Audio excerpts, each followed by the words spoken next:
시간입니다. 우리 말씀 요한복음 9장 40절에서 41절 우리 두 구절 한번 읽고 성경 다시 나가겠습니다. 요한복음 9장 40절과 41절 바리새인 중에 예수와 함께 있던 자들이 이 말씀을 듣고 가르되 우리도 소경인가. 41절이요. 예수께서 가라사대 너희가 소경되었으면 죄가 없으려니와 본다고 하니 너희 죄가 그저 있느니라. 예. 요한복음 9장에 말하는 기사와 이적은 십자가의 도의 말씀이었고 우리 주님이 왜 기사와 이적을 통해서 복음을 전하셨을까? 우리는 깊이 잘 깨달아야 됩니다. 많은 사람들이 다 육체가 되었기 때문에 육체 속의 죄 문제를 해결하지 못하면 어느 누구도 이 복음을 믿을 수가 없습니다. 그렇기 때문에 우리 주님이 날 때부터 소경을 통해서 본질이 다 죄를 갖고 있는 그 육체의 죄를 우리에게 깨닫게 해주시려고 기사와 이적을 통해서 이런 복음을 전했습니다. 사람들은 예수가 뭐 했더라? 예수님의 행적과 예수님의 이름으로 기사와 이적을 행하는 것만 보고 쫓아갔습니다. 그러면서 하나님은 이런 하나님이야 이렇게 보여주는 그 하나님에만 초점을 두고 관심을 가졌는데 말일에 와서 보니까 하나님의 우리 주님이 베풀었던 기사와 이적이 보여지는 사람들 앞에 보여지는 것이 그 안에 복음이 전해졌다는 것을 우리는 깨닫게 되었어요. 그래서 모든 부분이 이제 마귀에게 속아서 이런 마지막에 이 복음이 전해지지 아니하고 보여지는 것으로 기사와 이적을 보였다는 것을 우리는 깨닫게 되었습니다. 그래서 표적은 3일의 죽음과 부활을 통해서 나타나는 것이고 이적은 마지막 우리가 살아있는 몸을 가지고 변동되는 것을 말하고 있습니다. 그래서 표적을 통해서 3일의 죽음과 부활이 깨달아져야만이 이제 이적이라는 몸으로 우리 주님 앞에 주의 영광의 몸을 드러낼 수가 있는 것입니다. 누가복음 4장 6절에 보면 말일에 와서 우리가 이 복음을 깨닫고 보니까 내가 원하는 자에게 다 준다는 것을 기록했어요. 모든 권세와 그 영광을 내가 너에게 줄 것이다. 이것은 내게 넘겨준 것이므로 나의 원하는 자에게 주노라. 하나님이 아닌 이 세상 임금 마귀가 이것을 원하는 자에게 준다는 거예요. 그래서 복음이 없던 그때 많은 교회가 커지고 사람들이 많이 모이고 기사와 하나님이 성경을 통해서 보여주신 것은 표적이라는 3일의 죽음과 부활을 전했는데 이 표적이 사람들 앞에 보여지는 이런 하나님이야 이런 예수님이야 이걸로만 알고 있다가 마지막 끝에 이제 말일에 와서 보니까 이것은 하나님이 아닌 세상 임금 마귀가 주관하고 있음을 알았습니다. 정작 자기 자신도 소경이었는데 그 소경이 눈을 뜨게 해서 마지막 이제 이적이라는 성전으로 인도를 해야 되는데 소경이 자기도 소경인데 그 사람을 끌고 가는 것이 어디였어요? 둘 다 빠지는 구렁텅이였다는 것을 우리는 알 수 있습니다. 그래서 지금까지 눈을 뜨고 있는 사람들은 이 그리스도를 만날 수 있는 사람들이 아무도 없었어요. 눈뜬 자들은 만날 수가 없어요. 그런데 그 요한복음 9장에서 지금 줄기차게 우리가 말씀을 봤던 이 내용은 날 때부터 소경이라는 것은 우리의 본질 모두를 두고 말하는 것입니다.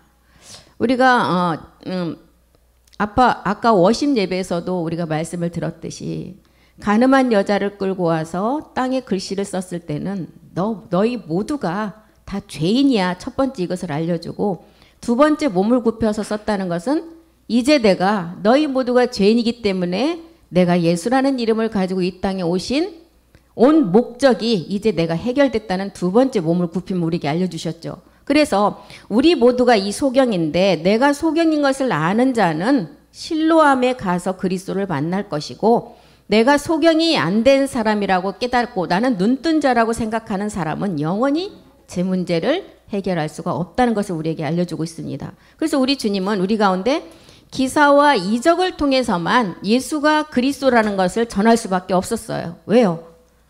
사람들에게 말로 이 말씀을 전하면 예수가 하나님의 아들이야. 예수가 그리스도가 된다는 거 누가 믿겠어요? 그러니까 예수님은 기사와 이적을 통하여 내가 율법 아래 왔고 그것이 예수고 예수라는 단계는 해결하기 위해서 오셨지 완성된 것이 아님을 우리에게 알려주는 것입니다.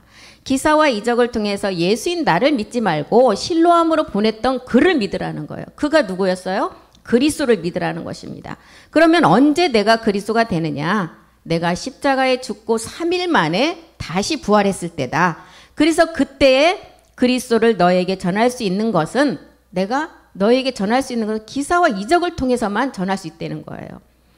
그렇게라도 전해야만 율법 아래에 들어와서 예수님이 십자가에 죽고 부활해서 그리스도가 된 것을 믿을 사람들이 그 당대에도 나왔고 말일에 가서 이 복음을 듣고 또 나왔다는 거예요. 그래서 히브리서 13장 8절은 뭐라 그래요? 우리가 복음을 듣는 시점이 모든 사람에게 각자의 시간이체가 다릅니다. 그런데 예수 그리스도는 어제나 오늘이나 영원토록 동일하시다는 말씀은 30년 전에 내가 예수를 그리스도로 깨달았던 자나 지금 이 시간에 내가 예수를 그리스도로 깨달았던 자나 시제는 똑같다는 거예요. 그래서 우리 주님 예수 그리스도는 어제나 오늘이나 시간체가 깨닫는 동시에 30년 전에 그리스도로 알았던 분이나 지금 이 시간에 알았던 분이나 동일하게 그 말씀이 역사한다는 거예요.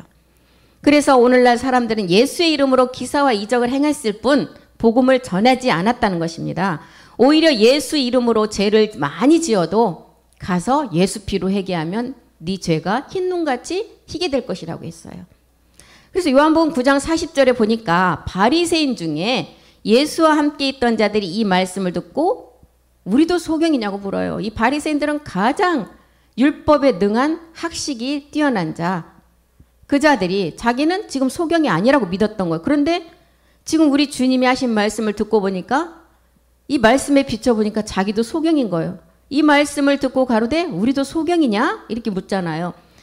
이미 바리새인들은 이 복음을 받기 전에 다 선생이 되어버렸어요. 선생은 누구밖에 없다 그랬어요. 그리스도 한 분밖에 없다 그랬어요. 그런데 자기들이 그리스도 한 분밖에 없는데 그리스도를 모르고 선생이 되어버렸어요. 그러니까 우리가 소경이냐 하고 묻는 거예요. 무슨 말인지도 몰라요, 이분들은. 모든 사람이 소경이 되었고 때가 되어 우리가 눈을 뜨니 이런 자가 이제 우리가 소경임을 알게 됐다는 것입니다. 이 바리새인들은 소경의 길로 모든 사람을 인도해서 소경에서 눈을 떠서 이적의 몸으로 우리가 주의 영광을 나타내야 되는데 우리가 소경에서 눈만 떠서 있으면 또 안 된다는 거예요. 마태복음 15장 14절에 보니까 이 소경이 소경을 인도하는데 이제 가만두어라. 말일의 때가 왔다. 저희는 소경이 되어 소경을 인도하는 자다. 만일 소경이 소경을 인도하면 둘 다 구덩이에 빠지리라. 소경의 길로 인도하면 절대로 안 돼요. 소경이 눈을 떠서 성전으로 인도함을 받아야 돼요. 땅의 금물질로 인도해 가면 사망으로 갈 수밖에 없습니다. 그래서 이 자들은 사도 바울은 뭐라 그랬어요? 로마서 2장 19절에 보니까 율법의 지식을 가지고 복음의 지식의 하나님의 그 아버지의 진리의 지식을 가지고 진리로 나가야 되는데 율법의 지식을 가지고 진리로 나가지 못하게 막는다는 거예요. 내가 율법에 있는 지식과 진리의 규모를 가진 자로서 소경의 길을 인도하는 자다. 이 자들은 어디에 있는 자라고요? 어둠 가운데 있는 빛이라는 거예요. 20절도 보겠습니다. 이런 자들은 어리석은 자의 훈도요. 어린 아이의 선생. 어린 아이는 지금 자라서 장녀로 나가 있는데 어린 아이 선생이 돼봤자 뭐 하겠어요. 다 그 밑에서 어른이 되어도 어린 아이들 그냥 젖병 물고 쪽쪽 빠는 그 거기서 머물러 있다는 거예요. 복음 진리로 나가서 마지막은 소경에서 눈을 떠서 성전으로 완성을 하라는 것입니다. 요한복음 9장 41절도 보겠습니다. 예수께서 가라사대 너희가 소경이 어떠면 죄가 없다. 예, 본인이 본질이 소경이었다고 깨닫는 자는 죄가 없다는 거예요. 죄가 없으려니와 본다고 하니 너희 죄가 그저 있느니라. 우리의 본질의 죄, 옛사람, 제 몸, 사망의 몸을 그대로 가지고 있는 자는 본다고 하는 자예요. 우리가 소경이라고 깨닫는 자는 실로암에 가면 그 소경의 눈을 뜰 수가 있다는 거예요. 이제 눈뜬 자가 아버지의 말씀을 가지고 빛의 갑옷을 입어서 생명나무의 과목을 먹는 자가 되는 것입니다. 스스로 지혜에 있다. 자기는 죄가 없다고 하는 자는 어떤 자요? 자기가 스스로 속이는 자라 그랬어요.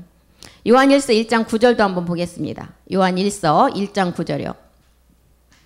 만일 우리가 우리 죄를 자백하면, 우리 죄를 어디에서 자백이? 십자가에서 우리의 본질의 죄가 옛사람임을 자백하면 저는 미쁘시고 의로우사 우리 죄를 사하시지만 모든 불의에서 우리를 깨끗게 하시지만 자기가 죄가 없다고 하는 자는 스스로 속이는 자라는 거예요. 스스로 그리고 소경을 데리고 지금 소경이 소경을 인도하는 자라는 것이, 그 죄를 깨닫고 우리가 실로암이라는 십자가에 가서 씻기만 하면, 자백만 하면 모든 불의에서 우리를 깨끗게 하시고 우리를 의로 여기신다는 거예요. 그래서 요한복음이 9장 말하는 날 때부터의 소경은 바로 우리의 육체 속에 죄가 들었다는 것으로 시작이 되어서 그 시간이 언제냐? 낮이라는 시간이래요. 낮이라는 시간이 지나면 우리는 밤이 오기 때문에 이 낮이라는 시간에 우리가 살아서 이 복음을 깨달아야 된다는 것입니다. 그래서 마태복음 지난 시간에 20장 1절부터 하다가 시간이 다 돼서 못했는데, 마태복음 20장에 때가 아직 낮이라고 하는 이 임박한 시간을 포도원의 품꾼을 통해서 우리에게 비유를 주셨죠. 천국은 마치 품꾼을 얻어. 이 품꾼은 누구예요? 마지막 추수의 종을 말하고 있어요. 그리스도의 군사예요. 십자가의 군사를 말하고 있습니다. 이 품꾼은 추수의 종인데 마태복음 9장 37절과 38절에 보니까 마지막 이 품꾼이 추수의 종인데 우리 주님 뭐라 그랬어요? 지금 추수할 때가 되었는데, 마태복음 9장 37절 38절 보겠습니다. 추수할 일꾼이 없다는 거예요. 이에 제자들에게 이르시되 추수할 것은 많되 일꾼은 없다. 이 포도원에 품꾼이 없다는 거예요. 디모데후서 38절도 한번 보겠습니다. 38절. 마태복음 9장 38절 보고 가겠습니다. 그러므로 추수하는 주인에게 청하여 추수한 일꾼들을 보내주소서. 이 자가 지금 천국의 비유에서 품꾼이라고 비유를 해서 우리에게 지금 알려주고 있습니다. 이 추수의 품꾼은 어떤 자예요? 디모데후서 2장 3절과 4절 보겠습니다. 그리스도 예수의 군사라고 했어. 이 품꾼은 내가 그리스도 예수의 좋은 군사로 나와 함께 고난을 받을 것이다. 그런데 이 고난은 기쁨의 고난이에요. 4절 보겠습니다. 군사로 다니는 자는 자기 생활에 얽매이는 자가 하나도 없다. 이는 군사로 모집한 자를 기쁘게 하려 함이라. 추수의 품꾼, 이 천국의 비유를 해서 마치 품꾼을 얻어 포도원에 들여보낸다고 하는 이 품꾼은 추수의 종이고 그리스도 예수의 군사인데, 우리가 이 추수의 품꾼으로 우리가 하나님 앞에 서면 생활에 얽매이는 것이 없이 하나님이 책임지셔요. 우리 보여지는 그림자 세계에서도 군에 가는 군인들이 자기들이 먹을 거 입을 거 걱정해요? 나라에서 다 공급해줘요. 나라를 지키는 군인이기 때문에. 성경에서 말하는 품꾼은 마지막 추수의 종이에요. 하나님의 나라의 것을 추수하기 때문에 하나님이 모든 것을 생활에 얽매이지 않게 다 책임져 주신다는 것입니다. 그런데 이 차이가 정말 백지 한 장 차이인데 여기서 여기로 넘어가기가 너무 힘들어요. 놔버리면 딱 그 세계가 펼쳐지는데 이 놓기가 너무 힘들다는 거예요. 그래서 마태복음 20장 1절로 다시 가보면 천국은 이렇게 마치 품꾼을 포도원에 들어보내려고 이른 아침에 집을 나간 그 집주인과 똑같다는 거예요. 품꾼을 찾기 위해서 이른 아침에 나간 집주인. 이른 아침에 나간 집주인은 어떤 자들이에요? 그 자가 다윗은 뭐라 그랬어요? 시편 110편 3절에 보니까 새벽 이슬 같은 주의 청년들이라고 기록했어요. 이른 아침에 이 품꾼을 찾는 그 자를 보니까 다윗이 본 그 품꾼은 누구냐? 추수의 종인데 새벽 이슬 같은 주의 청년들이래요. 우리가 그 주의 청년들이 돼서 추수의 종으로 나가야 된다는 것입니다. 그 자는 계시록 22장 16절도 한번 보겠습니다. 그 자는 누구냐? 다윗의 뿌리의 자손으로 마지막 광명한 새벽별이 될 자라는 거예요. 나 예수는 교회들을 위하여 내 사자를 보내어 이것들을 너에게 증거하게 하였노라. 교회를 위해 마지막 아내로서의 성전을 위해서 내 사자를 보낸다. 이 사자를 보내고 뭐 동물원에 사자를 보내는 거예요. 우리가 이제 거룩한 참하늘의 그 비밀의 말씀을 가지고 이제 마지막 이적이라는 몸을 완성하기 위해서 거룩한 성령의 사역을 통해서 그 말씀을 우리에게 보내주신다는 거예요. 그 말씀을 보내주셔서 이것들을 너에게 증거한다. 나는 다윗의 뿌리요 자손이다. 광명한 새벽별. 이렇게 이른 아침에 포도원에 품꾼을 들여보내려고 집 나간 주인과 같이 우리가 이 광명한 새벽별로 부름을 받아야 된다는 거예요. 그래서 이 품꾼은 정식으로 채용되어서 일하는 종이 아니에요. 일용직에 하루하루 벌어먹는 일용직. 그런데 이 주인은 누구라고요? 우리 주님이시라는 거예요. 예수 그리스도라는 거예요. 이 집주인은. 마태복음 13장 31절도 한번 보겠습니다. 천국의 비유를 이렇게 들어서 마태복음 20장 1절에 이렇게 기록을 했는데 마태복음 13장 31절에도 보니까 또 비유를 베풀어 가라사대 천국은 마치 사람이 자기 밭에 갖다 심은 겨자씨 하나 같더라. 겨자씨가 정말 볼펜으로 딱 찍으면 될 정도의 그 점 하나 같은 건데 이 겨자씨가 심으면 몇 메타까지 자란다고요? 엄청나게 자란대요. 그리고 이 많은 열매를 맺는 이 비유를 말하는 거예요. 지금 33절도 보겠습니다. 천국은 마치 여자가 가루 서말 속에 갖다 넣어 전부 부풀게 한 누룩과 같다. 이 천국의 비밀이 포도원으로 품꾼으로 우리가 부름을 받으면 마지막 우리가 얻는 그 가루 서말 속에 넣은 누룩처럼 부풀게 하는 어마어마한 능력이 있다는 것을 알려주고 있어요. 13장 44절과 45절 보겠습니다. 천국은 밭에 감춘 보화와 같다는 거예요. 밭에 뭐가 감춰져 있어요? 이 보화는 뭐예요? 우리는 이 보화는 어떻게 발견이 돼요? 내가 십자가에 죽어야 발견이 돼요. 이 보화는 십자가의 죽음을 말하고 있어요. 그리고 천국은 마치 밭에 감춘 보화 같으니 이 사람이 이를 발견한 후 숨겨두고 기뻐하여 돌아가서 자기의 소유를 다 팔아 그 밭을 샀느니라. 자기 재산을 뭐 하나님 앞에 다 내놓는 것을 말해요. 자기 소유라는 것은 자기의 육체를 십자가에 못 박아서 그 보화가 숨겨져 있는 그 밭을 사야만이 진주를 캐낼 수가 있어요. 진주는 어떤 의미예요? 마지막 우리가 진주의 비유를 보면 계시록에도 12진주문, 또 누시퍼와 사람에게 준 그 보석을 보면 사람에게는 12가지의 그 보석을 주셔서 마지막 우리가 그 보석의 이름 마냥 우리가 마지막 그 영광의 몸을 얻는 것을 다 기록했어요. 누시퍼에게는 10가지 보석의 모든 것을 주셔서 하나님이 누시퍼에게 어떤 칭호까지 계명성이라는 칭호까지 주었잖아요. 그런데 누시퍼와 우리와의 똑같이 겹치는 보석이 몇 가지 있었어요? 4가지요. 이 4가지를 우리가 잘 조심해야만이 마지막 우리가 12진주문으로 우리가 다 완성할 수가 있다는 거예요. 마태복음 13장 47절도 보겠습니다. 천국의 비유를 또 이제 물고기를 모으는 그물 같다고 기록을 했어요. 천국은 마치 바다에 치고 각종 물고기 모으는 그물 같다. 이 여기서 말하는 물고기는 구원받은 상의 물고기를 말하고 있어요. 그래서 물고기는 구원받을 채의 모든 것을 말할 때 이 물고기를 많이 비유를 해서 썼어요. 그래서 베드로가 마지막 우리가 옛사람을 멸하는 대적의 문이 아닌 153 유전자 씨를 우리에게 비유로 알려줄 때도 베드로가 바다에 그물을 던졌을 때 몇 마리의 고기가 그 그물 안에 들어있었다? 153마리.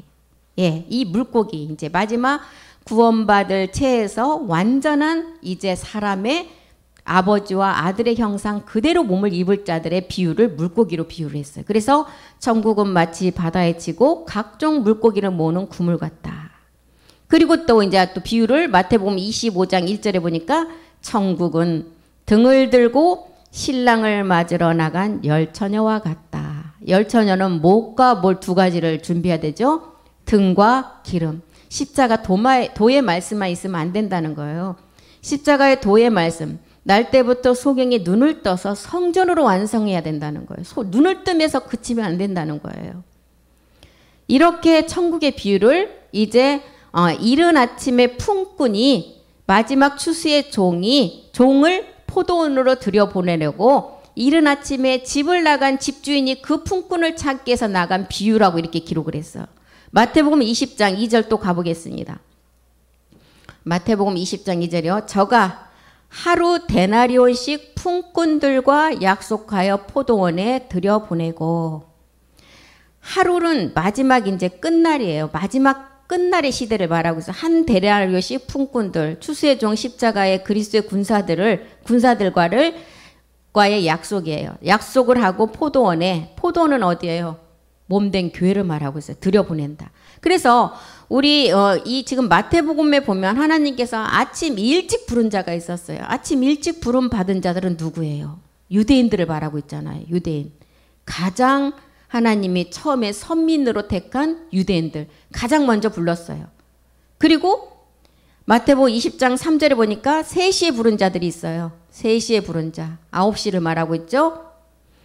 제3시에 나가보니 장터에 놀고 있는 사람들. 장터에서 놀고 있는 사람 누구를 말하느냐. 장터에서 주로 모이는 사람들의 일은 육적인 일로 모이는 사람들을 말하고 있어요. 그리고 20장 4절에 보니까 포도원에 저희에게 이르되 너희도 포도원에 들어가라. 내가 너희에게 상당하게 주리라. 여기서 상당하게 밑도 끝도 없이 포도원에 들어가면 상당하게 준대요. 이게 상당은 뭐예요? 너희가 십자가의 도의 말씀을 깨닫고 이제 거룩하고 흠없는 마지막 말씀까지 온전히 깨달은 그 말씀을 상당히 주겠다는 거예요. 20장 5절도 보겠습니다. 이제 3시에 부른 자가 있었죠. 9시에. 그 다음에 6시에 부른 자가 있어요. 그리고 9시에 부른 자가 있었어요.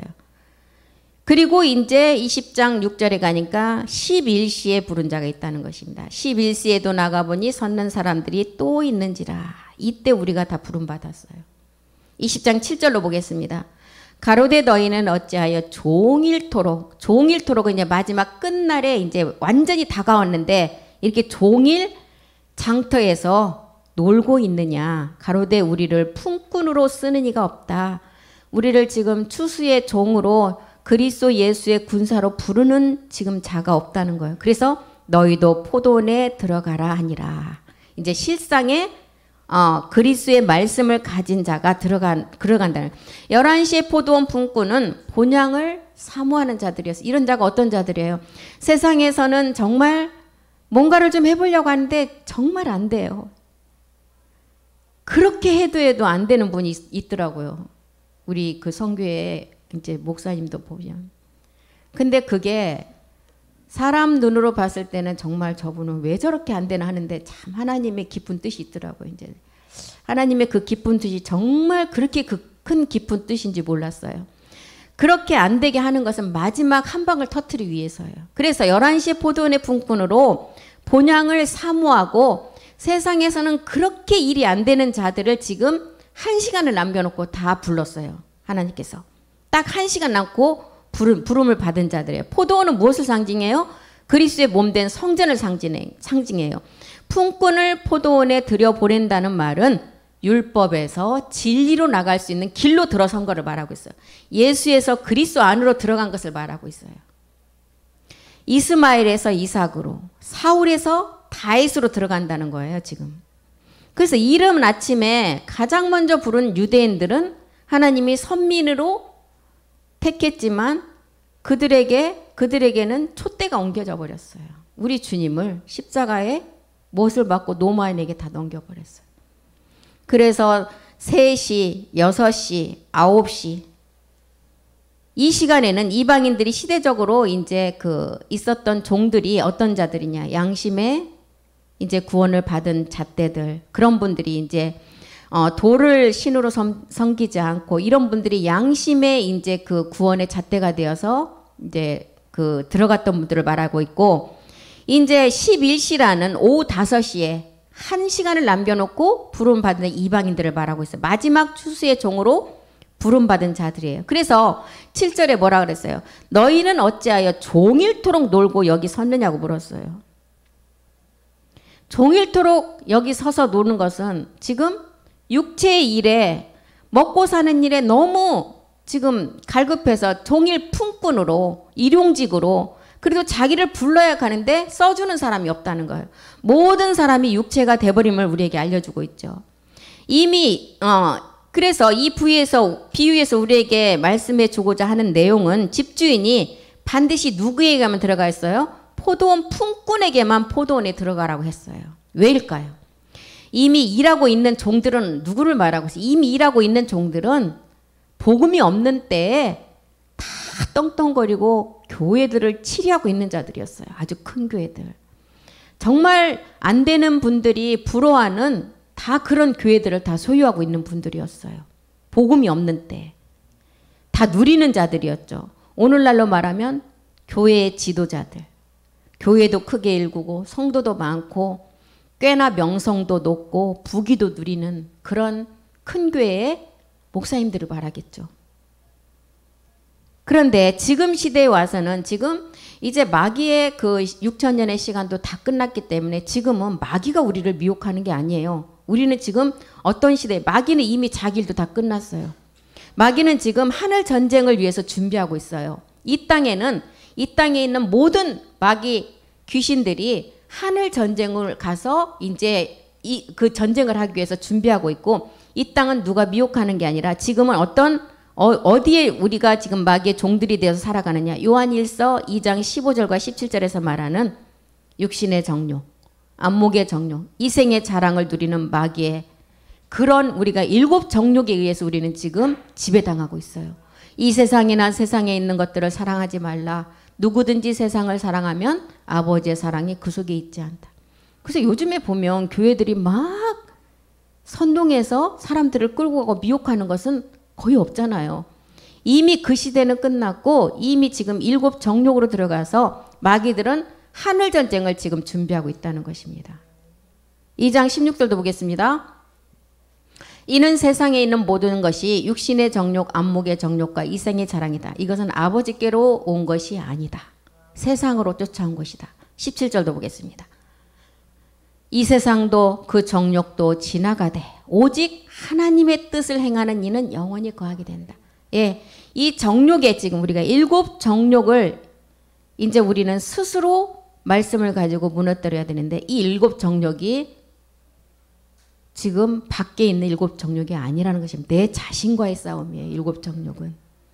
그래서 11시에 부름을 받은 품꾼들은 어떤 육신의 부귀도 명성도 얻지 못했고 제대로 된 종의 반열에 서서 대우도 받지 못한 사람들이었어요. 그저 뭐를 하려고 그러면 어려움이 와서 돈 좀 조금 모아서 뭐 좀 해보려고 하면 또한 어떤 어려움이 와서 싹 그냥 다 걷어가 버려요. 그런 고난을 겪고 있는 가운데 이 복음을 만난 자들이에요. 그래서 마태복음 20장 8절로 보면 이제 저물었어요. 나들이 저물었다. 이것은 이제 1시간 남겨놓고 늦은 비에 하나님의 이제 딱 마감할 시간을 남겨놓고 말하고 있어요. 저물매 포도원 주인이 청지기에게 이르되 품꾼들을 불러 나중 온 자부터 시작하여 먼저 온 자까지 싹을 주라. 포도원, 교회의 머리를 말하고 포도원 주인이 청지기에게 이르되 품꾼들을 불러 이제 추수의 종들을 불러 나중 온 자 마지막 우리가 1시간을 남겨놓고 부름받은 그자부터 싹을 주라. 그러면 이게 무슨 뜻이에요? 이방인이 먼저 구원을 받고 이방인 통해서 추수의 제사장이 나오고 그 다음에 백성들이 이제 구원을 받고 유대는 심판 때 7째 나팔 심판 때 가서 목배임을 당해야만이 백성으로 구원받는다는 거예요. 이것을 말하고 있어요. 20장 9절에 보면 제11시에 온 자들이 와서 한 데나리온씩 받거늘 10절에 먼저 온 자들이 와서 더 받을 줄 알았는데 어떻게 됐다고요? 저희도 한 데나리온씩 받은지라. 예. 먼저 온 자들, 복음은 유대인이나 헬라인이나 다 똑같이 이 복음은 늦은 비와 이른 비를 통해서 똑같이 전해진다는 거예요. 그래서 똑같이 받는다는 거예요. 나중 온 자가 먼저 받는다는 유대인의 구원이 먼저 이루어질 것을 우리에게 말하고 있고 그래서 20장 16절로 한번 가보겠습니다. 이와 같이 나중 된 자로서 먼저 되고 먼저 된 자로서 나중 되리라. 예, 먼저 된 자. 우리 유대의 구원이 하나님이 선민으로 택해서 이 복음을 전했지만 그들이 이 복음을 받지 않으므로 그 촛대가 우리 이방인에게 넘어와서 우리 이방의 구원이 먼저 이루어지고 이방을 통해서 거기서 제사장 추수의 종들이 나오고 그 다음에 이제 일곱째 나팔에 가서야만이 유대의 구원이 있음을 우리에게 알려주고 있습니다. 그래서 이런 내용이 이제 계시록과도 연결이 똑같이 된다고 지난 시간에도 말씀을 드렸죠. 계시록에 기록된 시대 흐름도 보면 이제 제일 먼저 흰말이 나오는 유대가 제일 이른 아침에 이제 부름을 받은 그 시간치를 말하고 있어요. 유대의 독립 1948년이 됐죠. 그때 이제 흰말이 나왔어요. 그리고 이제 붉은 말이 나오죠. 붉은 말은 이제 공산주의와 민주주의. 그때가 1949년이죠. 그리고 검은 말이 나와요. 네 짐승이 나오죠. 그리고 이제 넷째 인에 가서 청황색 말이 나오면 이제 6000년의 인생사가 끝나요. 이때 청황색 말과 동시에 어떤 교회가 출현을 했어요. 천주교. 예, 그 시간이 끝나면 뭐예요? 이제 하늘 전쟁을 한다는 거예요. 하늘 전쟁하고 땅으로 내려올 준비를 하는 그 시간이에요. 계시록 6장 9절을 한번 보겠습니다. 다섯째 인을 뗄 때 잠시 동안 쉬라 그랬어요. 이런 6000년 인생사가 다 끝나고 보니까 지금 초대교회 때 순교당한 분들이 상소를 올리잖아요. 다섯째 인을 떼실 때 내가 보니 하나님의 말씀도 지금 다 이루어졌어요. 하늘에선 다 이루어졌어요. 참하늘의 말씀이. 저희의 가진 증거를 인하여 죽음을 당한 영혼들이 제단 아래 있어요. 10절 보겠습니다. 큰 소리로 10절 큰 소리로 불러 가로되 거룩하고 참되신 대주제 멜기색 주의 몸이 완성됐죠. 땅에 거하는 자들을 언제 심판하겠습니까? 이렇게 상소를 올리죠. 이 땅은 지금 계시록 6장 10절이 말하는 때고 이때 이제 계시록 6장의 10절의 때는 하늘에서는 계시록 7장 12절의 공중전쟁 때예요. 이 땅에서는 복음이 전해지는 복음의 때가 되면 계시록 이제 7장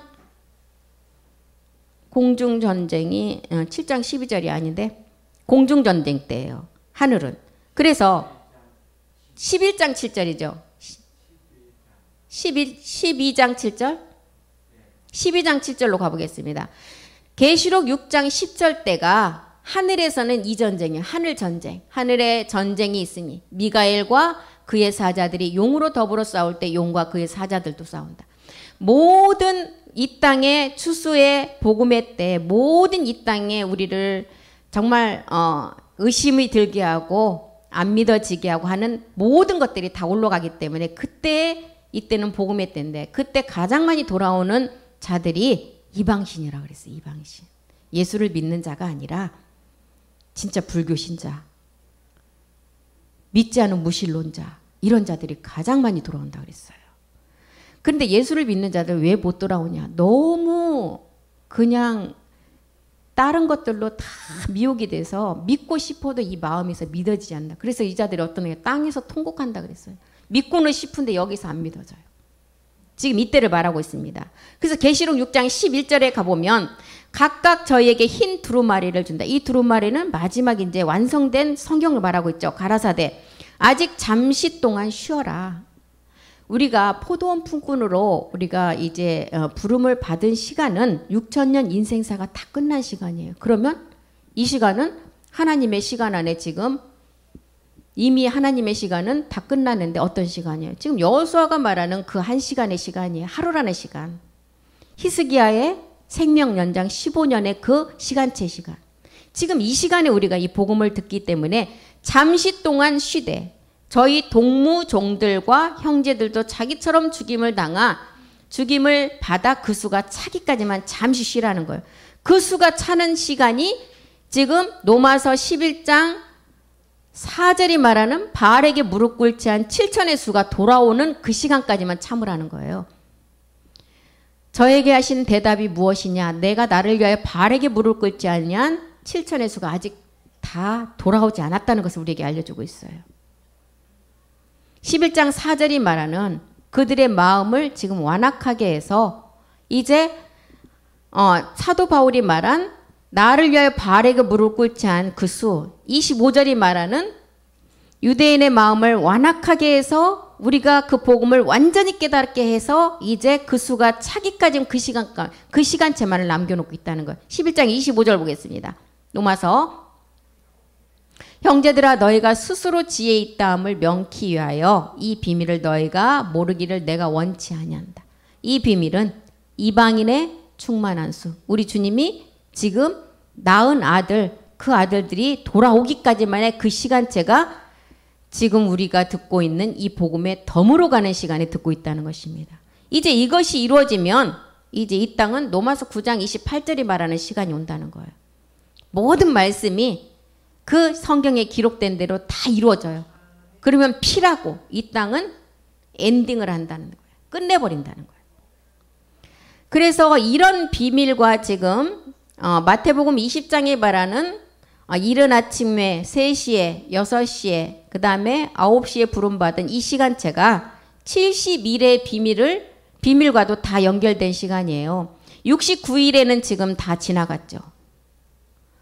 62일에는 구약에서 지나갔어요. 7일에는 요한복음 2장에 46년 된 성전을 헐어버려 우리 주님이 오셔서 7일에는 지나갔어요. 헤롯 성전 때. 그리고 이제 한일에만을 남겨놓고 있어요. 한일에는 이제 언제냐? 마지막 납할 때요. 이때는 인공지능이 모든 것을 통치한대. 몸된 성전이 완성이 되면 한일에는 시작이 돼요. 이때 유대인의 구원은 목배임을 당한 자만이 구원이 이루어진다는 거. 그래서 인의 비밀은 인이라는 것은 말일의 비밀을 말하고 있어요. 그래서 첫째인, 둘째인, 셋째인, 넷째인까지 지나갔죠. 그리고 다섯째는 이제 요셉 같은 자들이 하나님의 말씀을 가지고 아까 이 땅에 있는 귀신들은 하늘 전쟁을 준비하듯이 하나님의 종들은 이 땅에서 추수의 종들이 되어서 추수할 그 10분의 1을 구원할 수 있는 그 말씀 우리가 준비하고 있잖아요. 그래서 다섯째인 때 요셉과 같은 하나님의 말씀을 듣고 있는 자들이 요셉이 애굽에 들어가서 총리가 되어서 기근을 준비한 제사장으로 나오기까지 총리가 되기까지 그 요셉이 고난이 얼마나 많았어요. 그런 고난이 마지막 제사장들에게도 시작되는 시간이라는 거예요. 그래서 고난은 우리에게 마지막 기쁨 때문에 오는 당연함을 우리가 알고 답을 알고 가기 때문에 이 고난은 기쁨의 고난이라는 거예요. 그래서 여섯째 인이 되면 이제 이방의 구원, 이제 완전 추수 때, 복음의 때, 일곱째 나팔은 유대의 구원. 이렇게 해서 이제 9시가 지나고 청황색 말까지 다 지나가고 모든 것이 다 끝났어요. 그래서 지금은 마귀에게 속은 사람들이 이제 육체의 정욕대로 이제 정욕에 사로잡혀서 사는 시대예요. 지금은 누가 나와서 막 나를 따르라 하는 시대가 지나갔다니까요. 이미 쏘가 있는 자들이 그 정욕에 의해서 이제 잡혀서 살아. 그 정욕은 나와의 관계, 나 자신과의 싸움이에요. 이 정욕은. 그래서 다섯째인 때 부름을 받아야 할 추수의 종들이 이 복음을 듣게 된다는 거예요. 그 다음에는 이제 모든 자들이 율법과 신화와 족보에 속았던 이제 모든 그 자들이 정말 돌이켜서 이 복음을 깨닫고 이제 그리스도의 영을 자기 안에 이제 그 그리스도의 영이 말씀으로 들어와야 돼요. 그래야만이 이제 우리가 11시의 품꾼에 우리가 같이 동참이 되어서 여호수아와 갈렙을 통해서 가나안 땅에 들어갔던 것처럼 가나안 땅에 들어갈 때 여호수아와 갈렙이 말씀을 가지고 해와 달아 멈추라 명령했을 때 멈췄던 것처럼 우리 또한 그 말씀이 있어야만이 우리 또한 해와 달을 멈출 수 있는 그 에너지가 우리 안에 있어야 된다는 거예요. 그래서 9시까지 이제 다 부름을 받고 11시까지 이제 포도원 부름을 받아서 들어가면 모든 것이 끝난다는 거예요. 이 포도원의 부름은 다 끝나는데 11시는 이제 덤으로 들어간 사람, 우리가 마지막 부름을 받아서 들어갔다는 것입니다. 그러니 우리는 이 은혜가 하나님의 정말 은혜가 아니고는 우리가 정말 마지막 끝 은혜를 받았어요. 옛사람으로부터 벗어나는 은혜 또한 감사한데 마지막 추수의 종으로 하나님이 품꾼들만 이 포도원에 들여보낸다 그랬어요. 마지막 장터에서 놀고 있는 자들, 써주지를 안 해서 육체의 일로 가서 일이 나오면 가려고 장터에 모여서 일용직이라도 가려고 있는데 써주지 않는데 거기서 우리 주님이 포도원에 품꾼만 포도원으로 들여보내서 우리가 다 이 안에 들어왔잖아요. 그래서 우리는 정말 은혜 중에 은혜를 받은 자로서 정말 하나님 앞에 이 은혜를 받았으니 무슨 불평이 있고 무슨 하나님 앞에 요구할 것이 있겠어요. 그래서 우리는 자다가도 정말 이걸 생각하면 감사밖에 없습니다. 그래서 우리가 이렇게 하나님 앞에 마지막 1시간을 남겨놓고 이렇게 부름을 받은 포도원의 품꾼으로 우리는 11시에 온 자들이 한 데나리온을 받고 먼저 이른 아침에 간 자, 3시에 간 자, 9시에 간 자는 지금 다 이 모든 자가 어디로 갔어요? 이 자들은 지금 어디로 갔어요? 먼저 다 그 시간 안에 들어갔는데 포도원에 들어가서 보니까 우리가 들어와서 보니까 이 자들이 지금 있어요? 다 사라졌어요? 없어요. 왜요? 복음 그리스도를 모르고 자기가 먼저 들어갔기 때문에. 나보다 먼저 온 자는 뭐라고 그랬어요? 절도요 강도라 그랬어요. 그래서 11시에 부름을 받은 자가 이제 하나님의 경륜 가운데 갈라디아서 3장 8절이 말하는 이방을 믿음으로 말미암아 의로 정하실 것을 미리 성경에 약속했다는 거예요. 하나님이 이방을 믿음으로 말미암아 의로 정하실 것을 성경이 미리 알고 먼저 아브라함에게 복음을 전하고 모든 이방이 너를 인하여 복을 받으리라. 이 영의 약속을 주셨어요. 3장 16절에 이제 약속을 우리에게 주셨는데 그 약속이 우리가 실질적으로 받는 몸이라는 것을 알았습니다. 이 약속들은 아브라함과 그 자손에게 말씀하신 것이다. 여럿을 가르쳐 자손이라 하지 아니하 오직 하나 내 자손인데 그가 그리스도였고 이 그리스도를 통해서 우리가 3일의 죽음과 이제 부활을 통한 우리 주님이 사복음서 기사와 이적을 통해서 우리에게 보여주고자 한 것은 표적을 통해서는 3일의 죽음과 부활을 가르쳐 주셨고 이적을 통해서는 그 부활을 깨달은 자가 마지막 실상의 몸을 하는 것을 우리에게 깨닫게 하셨다는 거예요. 그래서 날 때부터 소경과 사복음서의 기사와 이적은 소경에서 눈을 뜬 자가 마지막 성전을 완성하라는 것입니다. 이것을 우리에게 약속하셨다는 거예요. 그래서 또한 시간이 다 됐는데 날 때부터 소경 한 2-3시간만 하면 이제 끝날 것 같아요. 날 때부터 소경이 가장 기초적인 육체의 비밀인 것 같지만 그 눈뜬 자가 이제 소경으로 완성해야 됨을 우리에게 알려주고 있는 것입니다. 그래서 우리가 끝까지 이 말씀을 가지고 정말 내가 성전으로까지 완성하지 않으면 지금 여기까지 온 게 다 물고 비우고 다 완성이 되지 않아요. 마지막 6째인 때 백성으로 구원받는 분들은 그리스도의 영만 소유를 하면 구원이 돼요. 그런데 우리는 지금 내가 그리스도의 영을 받고 오늘 이 시간에 생이 마감이 됐다. 그럼 구원이에요. 그런데 지금 살아있잖아요. 살아있기 때문에 진행형으로 앞으로 남은 일을 완성하지 않으면 이 구원 또한 완성이 아니라는 것입니다. 그래서 우리가 끝까지 인내하며 가기를 주 그리스도의 이름으로 우리 모두가 소망합니다. 기도하겠습니다. 살아계신 하나님, 그리스도께서는 창조에 속하지 않은 참하늘로 들어가셔서 마지막 때 이 몸을 얻을 자들이 있기에 아버지의 집 맡은 아들로 우리 주님은 일을 하셨고 하나님의 자녀들에게 남은 이 안식의 비밀은 그리스도의 몸을 통하여 다시 새하늘과 새 땅에 세운다고 하셨습니다. 이제 우리 안에는 부활의 영이신 그리스도의 영은 십자가의 죽음을 통하여 들어오게 하셨고 이제 그 영이 담을 수 있는 몸이 있어야 하므로 이 몸은 창조에 속하지 않은 몸임을 알았습니다.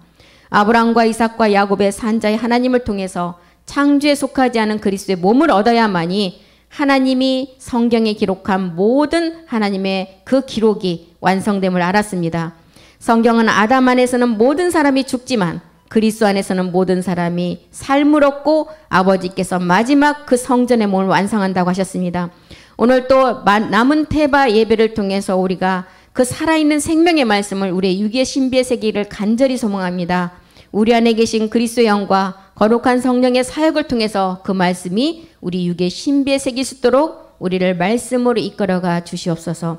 그 말씀이 하실 줄 믿고 감사드리며 주 예수 그리스도의 이름으로 기도드립니다. 아멘. 수고하셨습니다.